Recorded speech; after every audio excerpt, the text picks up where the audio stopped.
மட்டிக்கினாரு ஒருத்தரு இவரை காப்பாத்தணும் கத்துரு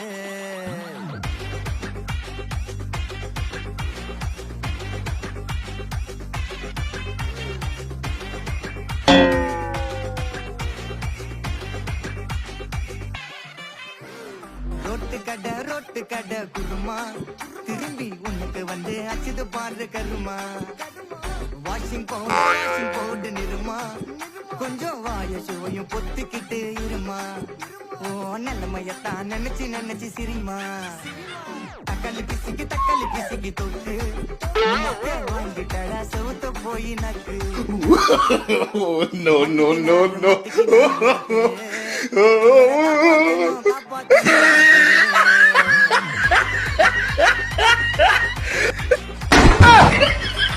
I owed him up.